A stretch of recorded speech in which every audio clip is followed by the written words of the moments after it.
नमस्कार साथियों। मेरा नाम है चंद्रलोक भारती और आप सभी का क्लास अगेन सबकी कक्षा में स्वागत है। साथियों, आज के इस वीडियो में हम लोग चर्चा करने जा रहे हैं हाल ही में क्या हुआ है कि पाकिस्तान की तरफ से देखा गया है कि वो सर क्रीक एरिया में मिलिट्री बिल्डअप कर रहा है और इसी को लेकर के भारत के रक्षा मंत्री राजनाथ सिंह के द्वारा ये स्टेटमेंट दिया गया है।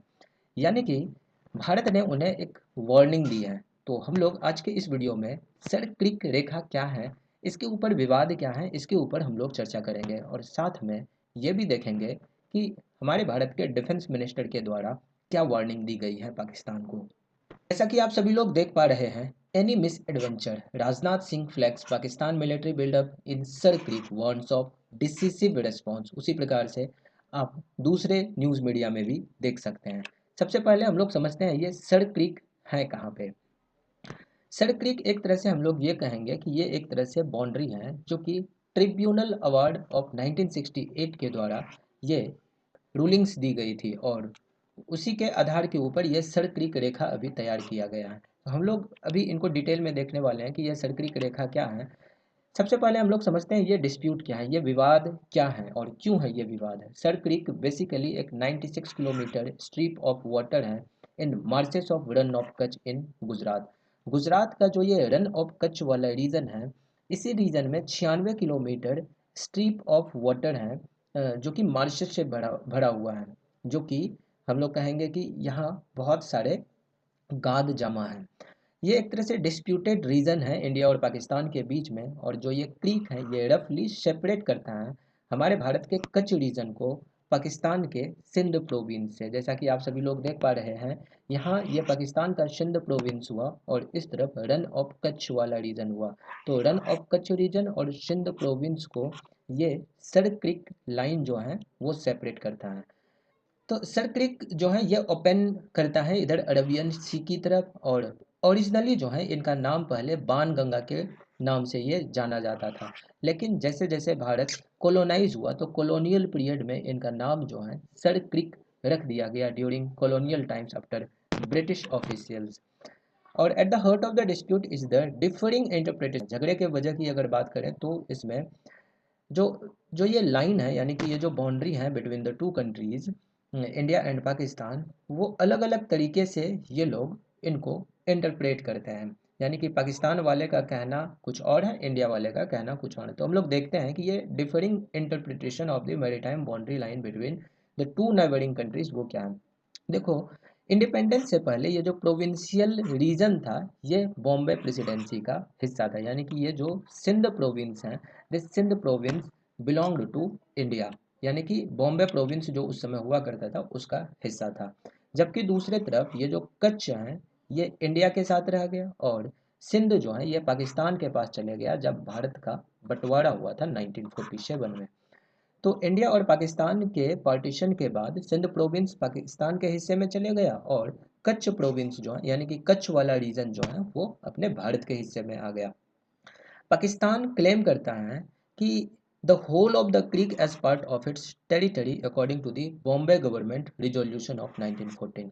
1914 का बॉम्बे गवर्नमेंट रिजोल्यूशन के अनुसार पाकिस्तान क्लेम करता है कि ये जो क्रीक वाला रीजन है ये सारा रीजन उन्हें बिलोंग करता है, यानी कि उनकी टेरिटरी में आता है। और ये बॉम्बे गवर्नमेंट रिजोल्यूशन को साइन किया गया था between the Rao of Kutch, Kutch वाले रीजन का जो उस समय राव हुआ करते थे उनके बीच में और सिंध प्रोविंस गवर्नमेंट के बीच में ये एग्रीमेंट साइन किया गया था। तो यही बॉम्बे गवर्नमेंट रिजोल्यूशन है और इसी बॉम्बे गवर्नमेंट रिजोल्यूशन के अनुसार पाकिस्तान क्लेम करता है कि ये जो क्रिक वाला रीजन है ये सारा रीजन उन्हें बिलोंग करता है। और इसके अनुसार ये जो ईस्टर्न फ्लैंक है क्रिक का it was the boundary line, यही बाउंड्री लाइन हुआ करता था। और अगर हम लोग इस इमेज में देखेंगे तो इस इमेज में ये जो ग्रीन वाला लाइन है, पाकिस्तान का कहना है कि ये ग्रीन वाला लाइन ही बाउंड्री है between India and Pakistan. Whereas अगर इंडिया की क्लेम की अगर बात करें तो ये जो ग्रीन लाइन है it is an indicative line only, ये सिर्फ इंडिकेटिव लाइन है वो ग्रीन लाइन। तो इंडिया का क्या कहना है। एक दूसरा मैप है जो कि 1925 में ड्रॉ किया गया था and another map drawn in 1925 is the basis for India's claim. Bharat के क्लेम का जो आधार है वो 1925 में जो मैप रिलीज किया गया था वो मैप है। इस मैप के अनुसार ये जो बाउंड्री लाइन है, the boundary line lies mid channel. अगर ये चैनल है, यानी कि ये वाला जो रीजन है, इस रीजन में ये अगर इनका स्ट्रेच है, तो इस स्ट्रेच के बीचों बीच जो है वो हमारा बाउंड्री लाई करता है। तो ये इंडिया का क्लेम है। तो एक तरह से ये रेड वाला लाइन जो है, this red line represents India's claim. तो इंडिया का क्लेम ऐसा क्यों है, इनके पीछे का भारत का तर्क क्या है, इसको भी अगर हम लोग समझें तो mid channel pillars are constructed in 1924। 1924 में ये मिड चैनल पिलर्स को कंस्ट्रक्ट किया गया था, जो कि हम लोग अभी रेड लाइन के फॉर्म में देखें। तो red line on the given map shows the India's claimed position of the boundary line. India draws on the thalweg principle in international law. अब देखो, इंटरनेशनल लॉ में ये एक थलवेग प्रिंसिपल है, और इसी के अनुसार अगर boundary between two political entities is a water way, अगर दो पॉलिटिकल एंटिटीज यानी कि दो कंट्रीज के बीच में अगर बाउंड्री कोई वाटर वेज है, तो इस केस में क्या किया जाता है कि the boundary follows the thalweg of that water course. उस वाटर कोर्स का जो ये थलवेग है, थलवेग यानी कि ये जो मिड वाला लाइन है, एकदम बीचों बीच जो लाइन होगा, तो उसी को बाउंड्री माना जाता है। इसका मतलब ये हुआ कि boundary would follow the centre of the principal navigable channel of the waterway. ये जो प्रिंसिपल नेविगेबल चैनल जो भी होगा, उसका जो सेंटर होगा, वही सेंटर बाउंड्री कहलाएगा। अब पाकिस्तान इस क्लेम को रिजेक्ट करता है। पाकिस्तान का सबसे पहले ये कहना है, ये प्रिंसिपल यहाँ पे अप्लाई ही नहीं होता। क्यों नहीं होता? क्योंकि उनका मानना है कि ये जो सर क्रीक वाला रीजन है, this region is not navigable. तो प्रिंसिपल, और ये जो थलवेग प्रिंसिपल है, this principle is applicable only to navigable channel, और सर क्रीक वाला जो रीजन है ये नेविगेबल चैनल नहीं है, ये पाकिस्तान का मानना है। जबकि दूसरे तरफ इंडिया का कहना है कि सर क्रीक जो है ये नेविगेबल है ड्यूरिंग हाई टाइड्स। जब हाई टाइड्स वाला सिचुएशन आता है तो उस समय ये नेविगेबल होता है, and that fishing trawlers use the channel to go out into the sea. और जो ये फिशिंग ट्रॉलर्स होते हैं, यानी कि फिशरमैन जो होते हैं, वो लोग इसमें नेविगेट करते हैं और अरबियन सी में वो पहुंचते हैं इस चैनल के थ्रू। That is why during high tides ये नेविगेबल चैनल होता है, और ये इंडिया का क्लेम है। और नेविगेबल चैनल होने के वजह से इंडिया इनके ऊपर thalweg principle in international laws जो है उनको यहाँ पर अप्लाई करता है। And according to this principle, Bharat का ये कहना है कि ये जो सेंटर वाला लाइन है, यानी कि जो ये थलवेग है of the water course, of the main water course, यही बाउंड्री होता है। तो ओवरऑल डिस्प्यूट जो है इन दोनों के बीच में, वो हमें यहाँ पे समझने को मिलता है। अगर इस सर क्रिक इशू के ओरिजिन की अगर हम लोग बात करें, यानी कि ये जो डिस्प्यूट है इसकी शुरुआत की अगर बात करें, तो ये शुरुआत होती है 1908 में, जब कच्छ का रूलर और जो गवर्नमेंट ऑफ सिंध है sparred over the collection of firewood from the creek areas से ये फायरवुड के कलेक्शन को लेकर के वहाँ पर इन दोनों के बीच में, यानी कि कच्छ के जो रूलर थे और सिंध प्रोविंस के जो गवर्नमेंट थे, तो इनके बीच में विवाद हो गया। और इस विवाद के चलते, यानी कि इस विवाद को रिजॉल्व करने के लिए बॉम्बे गवर्नमेंट ने बॉम्बे गवर्नमेंट रिजोल्यूशन ऑफ 1914 लाया, और इसी रिजोल्यूशन के अनुसार एक मैप को तैयार किया गया। Map of this resolution placed the boundary of Sindh as the eastern flank of the creek. ये जो क्रीक है, क्रीक का ईस्टर्न फ्लैंक वाला जो रीजन है, उसको उन्होंने बाउंड्री के रूप में माना। जबकि अगर पैराग्राफ 10 को हम लोग देखें, इसी रिजोल्यूशन के पैराग्राफ 10 में ये कहा गया है कि boundary mid channel in accordance with the thalweg principle. Thalweg principle के अनुसार मिड चैनल को बाउंड्री माना गया है। और पैराग्राफ 9 के अनुसार ये जो बॉम्बे रिजोल्यूशन है, बॉम्बे गवर्नमेंट रिजोल्यूशन ऑफ 1914, उसी का पैराग्राफ 9 क्या कहता है, the Kutch Sindh boundary is to the east of the creek, which meant that the whole of creek would go to Pakistan. और इसका अनुसार ये होता है कि, यानी कि इस पैराग्राफ के अनुसार ये जो सारा क्रिक वाला रीजन है वो पाकिस्तान को चले जाता है। जबकि दूसरे तरफ ये जो पैरा 10 है, इसी बॉम्बे गवर्नमेंट रिजोल्यूशन ऑफ 1914 का जो पैराग्राफ 10 है, उसमें यह कहा गया है कि सर क्रीक जो है वो नेविगेबल है मोस्ट ऑफ द ईयर्स में, यानी कि साल में मोस्ट ऑफ द टाइम इनके ऊपर नेविगेशन किया जा सकता है। इसका मतलब ये हुआ कि यहाँ पर थलवेग रूल को अप्लाई किया जा सकता है। अब देखो कि पाकिस्तान पैराग्राफ 9 को मान रहा है और इंडिया पैराग्राफ 10 को मान रहा है। पाकिस्तान पैराग्राफ 9 को मान रहा है किसका? बॉम्बे गवर्नमेंट रिजोल्यूशन ऑफ 1914 के, ये जो बॉम्बे गवर्नमेंट रिजोल्यूशन है 1914 का, उसका पैराग्राफ 9 के अनुसार वो मान रहा है कि सर क्रीक वाला रीजन जो है वो सारा रीजन उन्हें बिलोंग करता है। जबकि पैराग्राफ 10 ये कहता है कि ये जो सर क्रीक वाला रीजन है, this region is navigable most of the year. और अगर ये नेविगेबल है मतलब कि यहाँ पे थलवेग प्रिंसिपल ही अप्लाई होगा। इसका मतलब यहाँ पर ये हुआ कि पाकिस्तान इस वाले रीजन को, यानी कि यहाँ पर वो जानबूझकर डिस्प्यूट करने की कोशिश कर रहा है, जबकि थलवेग प्रिंसिपल यहाँ पे अप्लाई हो सकता है। और बॉम्बे गवर्नमेंट रिजोल्यूशन ये साफ साफ कहता है कि ये नेविगेबल है। अब विवाद तो यहीं पर है ना, नेविगेबल है या नहीं है। अगर नेविगेबल है तो टेन के अनुसार पैराग्राफ 10 के अनुसार इंडिया का क्लेम लीगल होता है। और अगर ये नेविगेबल नहीं है तो पैराग्राफ 9 के अनुसार सारा रीजन पाकिस्तान को जाता है। और बॉम्बे गवर्नमेंट रिजोल्यूशन ये क्लियरली मेंशन करता है कि साल में मोस्ट ऑफ द टाइम्स जो है ये नेविगेबल होता है, यानी कि इंडिया के फेवर में ये बॉम्बे गवर्नमेंट रिजोल्यूशन है 1914 का। इसका मतलब ये हुआ कि पाकिस्तान जो है जानबूझकर यहाँ पर डिस्प्यूट करने की कोशिश कर रहा है। तो इसी को लेकर के भारत के जो डिफेंस मिनिस्टर है उनका स्टेटमेंट आया है। लेकिन आगे बढ़ने से पहले सबसे पहले हम लोग ये देख लेते हैं कि ये क्रीक हमारे लिए इम्पोर्टेंट क्यों है। ये बेसिकली काफ़ी स्ट्रैटेजिक लोकेशन है एंड स्ट्रैटेजिकली इंपॉर्टेंट रीजन है इंडिया और पाकिस्तानी ट्रूप्स के बीच में। And they had clashed in the Rann of Kutch region in 1965, 1965 में यहाँ पर एक कन्फ्लिक्ट हो चुका है। और हम सभी लोग जानते हैं कि इंडो पाकिस्तान वार 1965 में हुआ था, जिसमें पाकिस्तान को मुंह की खानी पड़ी थी। ये रीजन जो है एक इम्पॉर्टेंट फिशिंग ग्राउंड है and is one of the largest fishing sources in Asia. और दूसरा रीज़न इनके सिग्निफिकेंस का ये है कि there is possible presence of oil and gas reserves under the sea in that area. हालांकि यहाँ पर अभी एक्सप्लोरेशन नहीं हुआ है, ये अभी अनएक्सप्लोर्ड एरिया है, लेकिन ये माना जा रहा है कि इस रन ऑफ कच्छ वाले रीजन में बहुत सारा अमाउंट में हमें ऑयल और गैस के रिजर्व्स मिल सकते हैं। दैट इज़ वाई इनका सिग्निफिकेंस और भी ज़्यादा बढ़ जाता है। और अनएक्सप्लोर्ड है ये अभी तक because of the ongoing border dispute. And the area is also great, is of great ecological importance.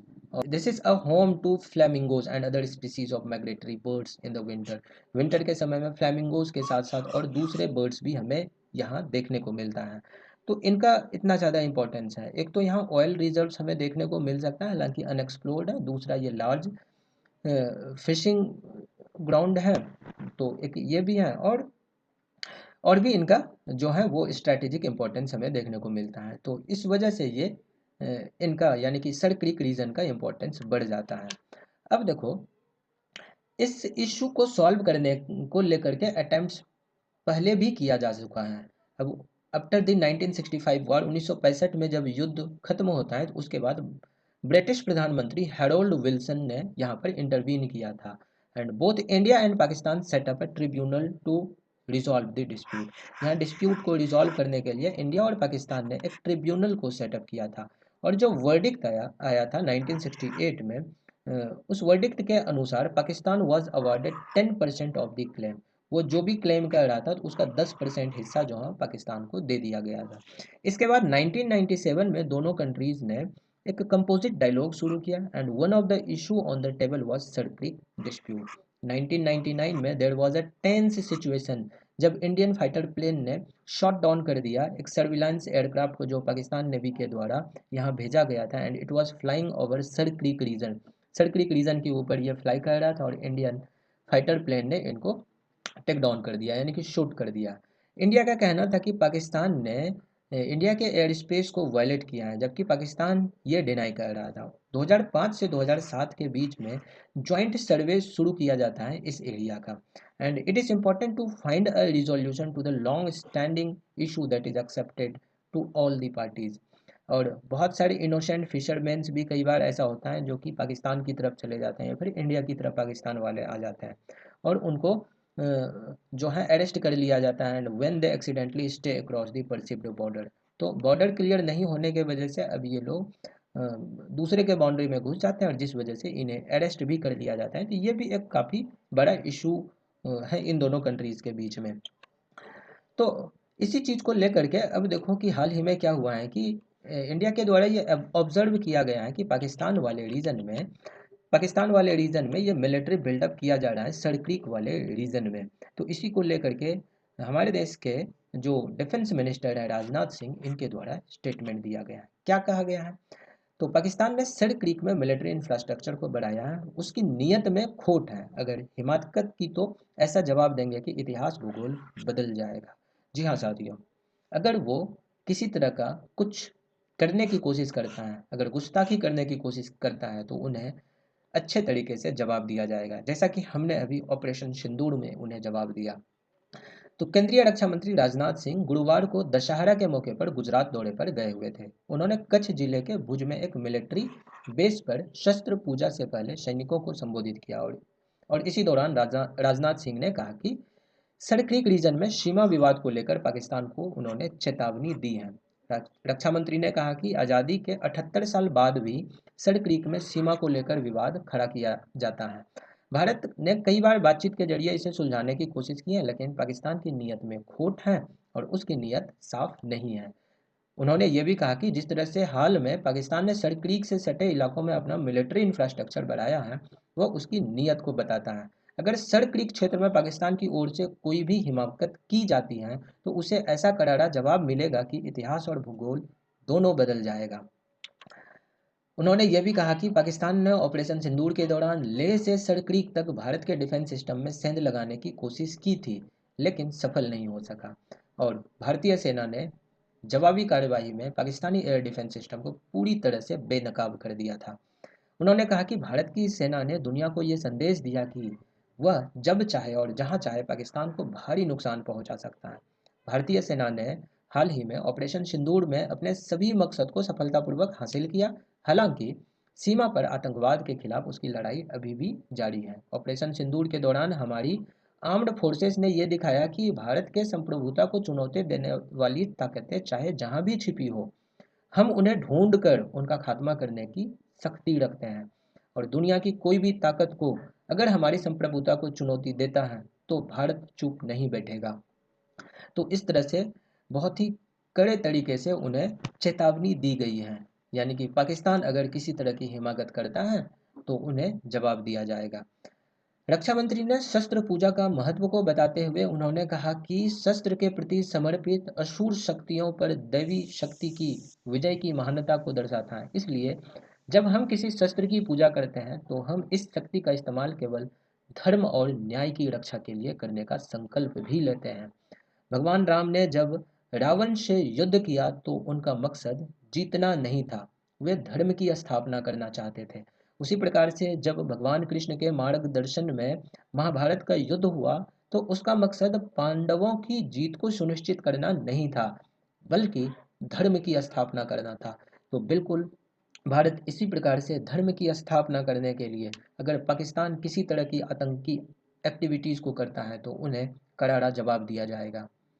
तो साथियों, कंटेंट अगर आप सभी लोगों को अच्छा लगा, तो चैनल को आप सभी लोग सब्सक्राइब कर सकते हैं, अपने साथियों के साथ इनको शेयर भी कर सकते हैं। मिलते हैं साथियों अगली वीडियो में। नमस्कार। जय हिंद।